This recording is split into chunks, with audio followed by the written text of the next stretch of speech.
Less than 48 hours into the process of impeachment for President Trump, reports from inside of the White House say that Trump is actually happy about this, that he's excited about the prospect of defending himself from this inquiry.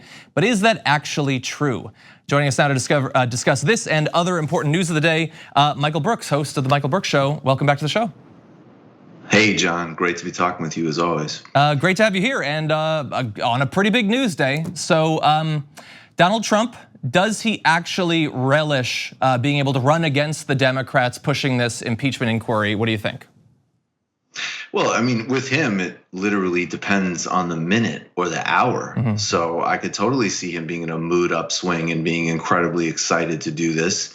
I think there's only two things about this that are really clear to me politically, setting everything else aside.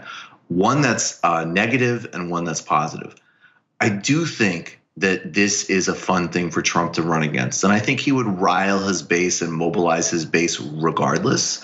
But I do think that this will suck up oxygen, and this is exactly the type of drama that he thrives in some ways, especially if the Democrats don't handle it properly, which they're Democrats, so that's highly likely. The second thing is, on the other hand, what's positive is this will suck up a huge amount of oxygen. And that means less energy for these disgusting, grotesque, evil people in this White House to do more things. They literally are going to be fighting, if they do it properly, for this process every step of the way, plus a campaign that slows down, at least to some degree, the daily rate of destruction. That's a good thing. Yeah, I couldn't agree more. I think earlier on, like a year and a half ago, we saw a similar sort of effect during the Russia investigation. Now, obviously, that isn't a reason to do these investigations, but if it stops him from doing some of his destructive acts, that's a nice little side effect. I share your concern about the Democrats. Even the way that this was begun doesn't necessarily fill me with a lot of confidence. So I'm curious, you obviously are worried that the Dems might bungle this. What are some ways that they could do that? Well, I think there's a number of different dynamics, but I mean, the most simple, right before we went on, apparently Nancy Pelosi's always already talking about an incredibly narrow set of inquiries. That's a huge problem. And I think frankly too, because this is both my politics and actually what I think plays better.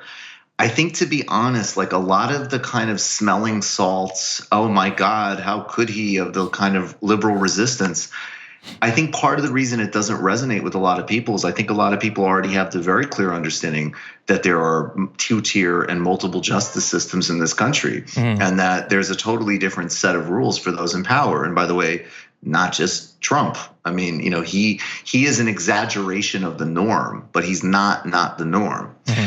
So I think, if you opened it to more kind of rank stories of corruption, obviously I'm interested in, and this isn't going to happen, but I mean, the guy should be impeached for aiding and abetting a genocide in Yemen, for terrorizing children and being a kidnapper, these types of things. If they play it like another, because this is the thing that happened with Russia, right? I think people on both sides of it still overplay it. There's a little bit something fishy there, but also obviously people way exaggerated the depths of it. But there was so much like Lucy in a football, and you could say, yes, it hurt him in some ways. There was some war of attrition, but it also had some negative effects from national security and media and Democratic Party standpoint.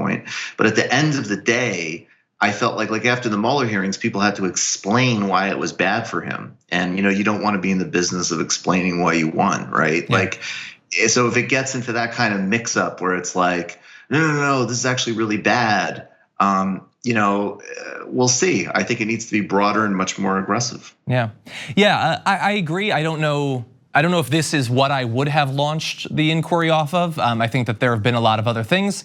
I do think, though, if there were to be consequences, you point out Yemen, if there were to be consequences for an American president, if he pursues a foreign policy that gets thousands of people killed unnecessarily, then that could conceivably hit other presidents.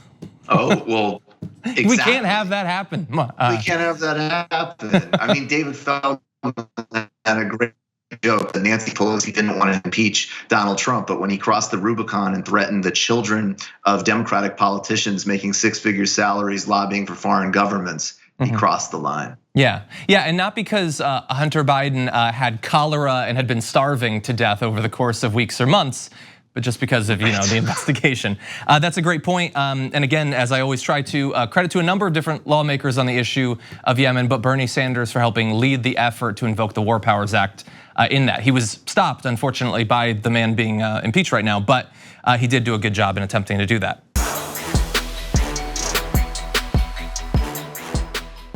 For more political news breakdowns, interviews, stories of activism, and me trying my hardest to care about the occasional big celebrity news story, subscribe to our YouTube channel at youtube.com/thedamagereport. And you can ring the bell wherever it is so you don't miss anything.